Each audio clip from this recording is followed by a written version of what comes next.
Hey, what's up, y'all? It's Mario, and you kicking it right now. We in Chi-Town, man, with the homie Nick Gallo, the guy you know. Look out for the interview. Stay tuned.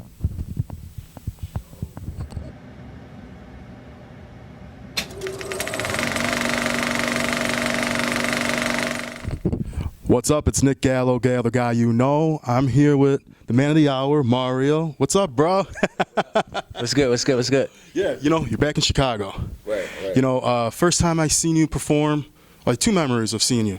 Seen you the first time, Destiny Fulfilled tour. Okay. It was at the Lakefront. It was a beautiful show. I remember that. Yeah. And I remember I seen you perform. It was underneath some train tracks at a club. It was snowing. That's very specific, and I don't. Yeah, it was snowing like crazy. I remember because it was bad. But what's one of your favorite memories of Chicago? Honestly, I think this trip is probably gonna be my favorite, but definitely being on tour with Destiny's Child. Just that tour in general was the first time I did a worldwide tour. In one setting. Like, we did a U.S. and then we did London and we did Australia, but obviously in the U.S. Chicago is definitely one of the best shows. Listen, Chicago, I love y'all. Can I hold this real quick?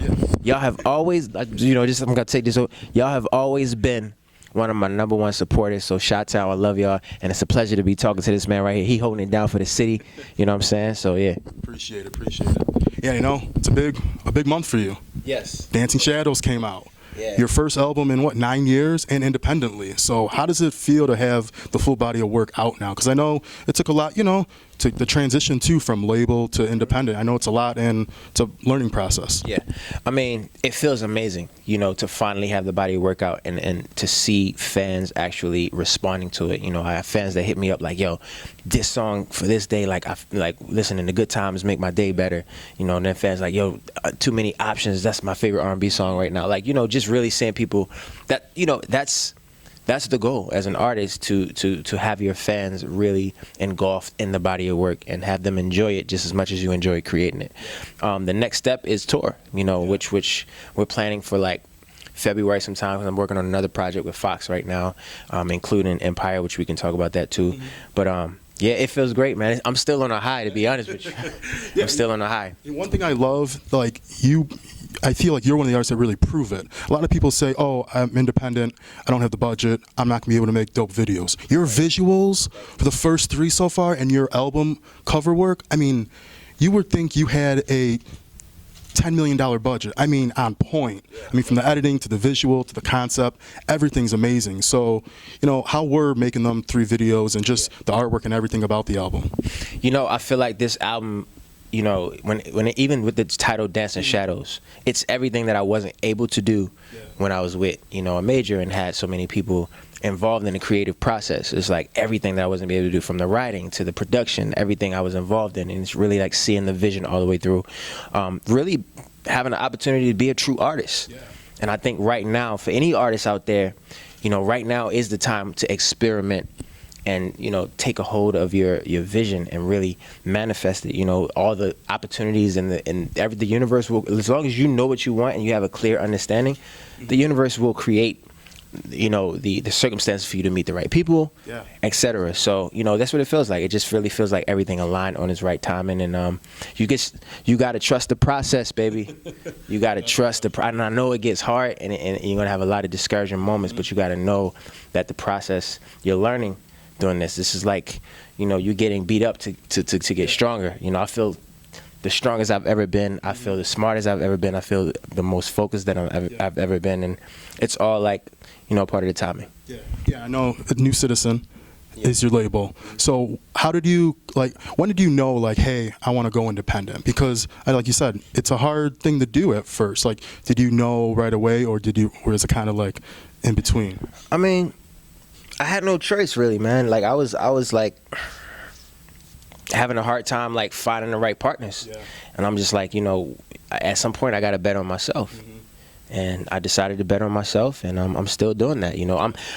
I still have goals that I'm trying to reach. I feel like this is just a reintroduction. I feel like a new artist again, to be honest. And I think it's a really empowering place to be in right now during this time, in where we are in music, where we are in the digital crusade, so forth and so on. Yeah, I know, you're in acting, back into acting with Umpire, because I loved you in Step Up and Freedom Writers. I mean, those were legendary, timeless movies. Y'all haven't seen those movies, y'all gotta go check those out for sure. Timeless. Like the first Step Ups, that's the best one, and always will be, a classic. So how did you, I guess, get approached for Umpire? Because I mean, Umpire, it's crazy big. It's taken over this generation. I feel it's one of the big shows. Definitely. It came through my team, my management, my lawyers. We reviewed the opportunity. I went to go read for the role of Devon, who's a young guy from the city. Is based in New York, and he lost his parents. He's taking care of his sick sister.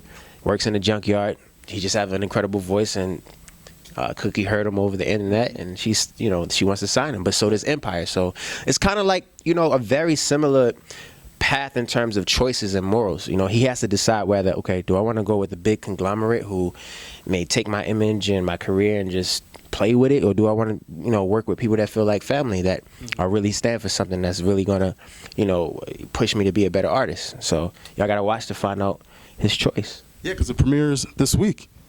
Yeah. Right? This week. Wednesday. Yeah, Wednesday. So how excited are you just to have it out there, too? Because, I mean, I know you've been filming. You've been here a couple times already filming, so. Yeah, super excited. You know what I'm saying? Because I filmed that like a month and a half ago, and it was crazy hours. But, it's good. It's just like, a lot of people ask, like, yo, what do you like more? Singing or acting? Yeah.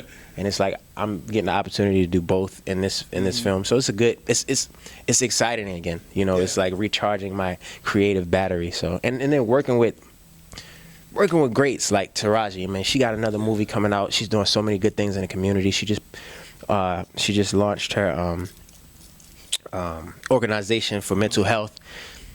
Terrence, like there's so many great components that come with this opportunity, and I'm just blessed and grateful. Yeah, and my fans are loving it, yo. I love y'all so much. Thank y'all for supporting. Well, yeah, when you came out, I feel like you're one of the few artists that came out when the timing was perfect. Before Chris Brown, before Trey. I mean, you were at the time where music was at. I mean, the budgets were amazing. Everything was great. Yeah. 2002. 2001, 2002 was the time. Just a Friend and Mark. Yeah, I mean. I don't even. Yo, you just took me back on a whole like crazy, right? Because I don't even think about it in that perspective. Yeah. But yeah, you're right. It was early. But what was your question? No, but like how was it during that time? Because that's like the timeless times where I feel like every artist wished they were discovered or had their first album or single out at that time, because that's when you had the artist development. That's when you had everything really all together. You had promo tours all the time. You had mini tours. You opened up for tons of people. Yeah. You had everything there. How was it just being around, I guess, that culture and those people really, and just taking it all in? Because you were young too. So, yeah, it was a lot, I'm sure, for yourself as well. It was very educational, just in terms of the aesthetic of the business and how it works, from the creative process to the business side of things, and the authenticity it took to have success, and the rawness and the talent. You know what I'm saying? Like it's just when Clive signed me, he had just signed Alicia. He had Busta Rhymes over there. He had Carlos Santana, Rod Stewart, so many people, Luther Vandross, and it was just like I was like kind of fathered into this conglomerate that had already been sustained for so many years because of Clive's name, that had already dipped his hands in so much gold in terms of the talent, that it kind of like to this day left the imprint of, okay, I know what's going on, but you have the responsibility of upholding a certain level of creativity, a certain level of expression when it comes to music, writing, all of it. So, that's what I take from it. And I feel like it's still some OGs that's still in the game left, but we gotta continue to like keep the bar there. And that's I feel like that's what I'm partly here to do. In terms of like the actual art itself. Yeah. Going back on, coming to the industry young, so many, I always give you as an example, and Hillary Duff. You both have really kept it together and wasn't always out in the paparazzi and, you know, the craziness, because everyone says, oh, well, it'll get you no matter what. Yeah. Yeah. How did you keep it so together and still together? I mean, you know, you've never been that type of person. You always kept it business, you know, work, not about personal stuff, not about that kind of stuff. You know, you always kept it, you know, to your core values, basically. And if it was something you saw personally, it was something that was real and that people could relate to. You know what I mean? But I like to control my narrative. I don't like my narrative to be manipulated. I don't like it to be, you know, to be misconstrued. And I think that sometimes, because the thing about it is that shit can hurt you later on. You know what I mean? It's a lot of artists that, when I travel overseas to do shows, I'm talking to promoters. They like, yo, we want to book this person, but we can't. Why? Because what the media is happening, like, they want every opportunity to say, oh, you can't come in my country to get money, or you can't get this movie role, or you can't get that. I'm already seeing the trap.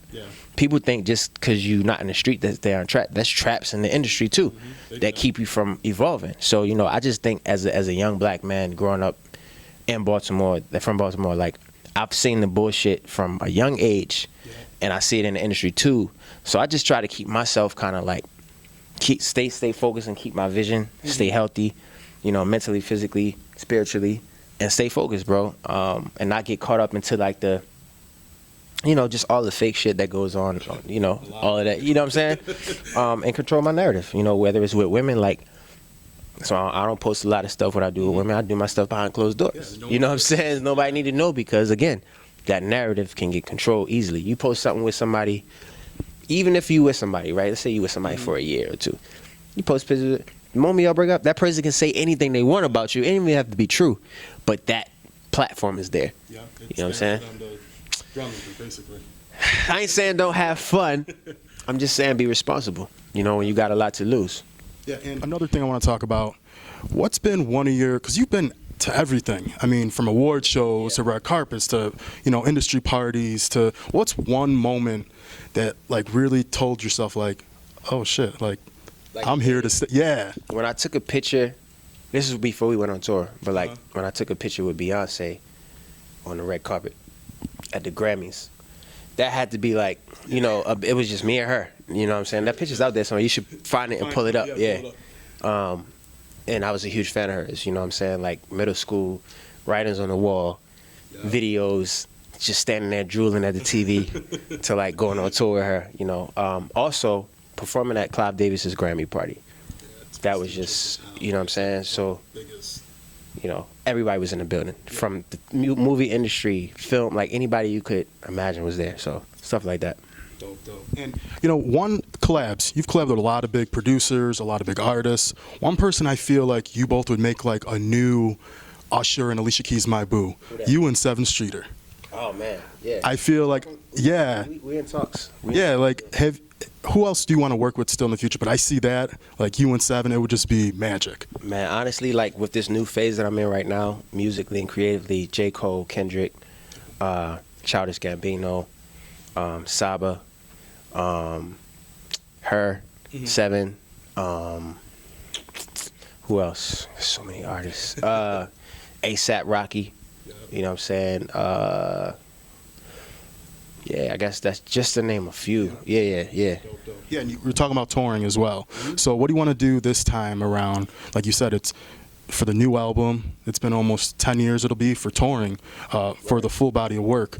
What do you want to do this time around that's different from previous? Yeah, creatively, everything. What would you like to do different? Well, I won't give away all the secrets. I do have like specific ideas already for tour for Dance in Shadows, but really just giving people a visual experience, sonic experience, and also like, I guess you could say somewhat personal, spiritual experience with the show. You know what I mean? And just like taking people through the dimensions of music and sound and concepts and emotions, you know, and just really bringing that live experience back. You know, live band, of course, visuals, dancers, like just putting together a show that really represents me as an artist as a whole. Yeah. Yeah, and you know, where do you see yourself in 5 years? What would you want to say? Like, you want to still stuff off your bucket list that really you're like, hey, I want to do this when I lay back and look back on, you know, everything, all the great things. I would love to score a movie. I would love to score a movie. Win a Grammy. or two, That's or a couple, already, so that's or a couple. I would love to play Marvin Gaye in a movie. What else? I have a few book ideas, so I'm writing right now. Want to get those published, and travel more, man, for leisure. To be honest, you know what I'm saying? Like I feel like I've traveled some for leisure, but like really traveling for leisure and like experiencing different cultures and soaking that energy up to put back in the creative. So I feel like that's important for creative people, that we just continue to expand our experiences. You know what I'm saying? And like really pull from different places, because a lot of times you can get stagnant. Yeah. And kind of like follow certain blueprints that are already there, but I think to create new blueprints, you kind of gotta expand your mind a little bit beyond what you're used to. Yeah. So yeah. Okay. Yeah. In your catalog, you have a pretty extensive catalog. What's one album you're the most proud of, and one album you're like, dang, I wish I could have done more tweaks to it, because you look back and you're like, it's not all bad, but I wish I could fix some things. Well, it's funny you asked. Before I left my last label, there was a whole project I had. So I'm gonna ask you a question, but it's kind of invertedly. Yeah. I wish that I could release that album, because that album would have been it was the album that would have been after somebody else came out. The record I did with Nicki Minaj. That album I was working on would have been something special. But that time passed or whatever. But yeah, I wish I could have released that body of work. Yeah. It was just a different aesthetic, and I feel like it was it was the next evolution of who I was as an artist before where I'm at right now. Yeah. Well, yeah. I want to wish you all the best of luck, bro, on everything. I love it. You're independent, because I feel like that's the new generation of everything. I mean, no one's doing labels anymore. Labels are. I'm not saying it's a bad thing, but it's. I mean, it depends. Also depends on what your goals are. Yeah. You know what I'm saying? Everybody has different goals. But thank you, I appreciate that. And I want to wish you all the best of luck. And it's Nick Gallo, the guy you know, here with Mario. You already know.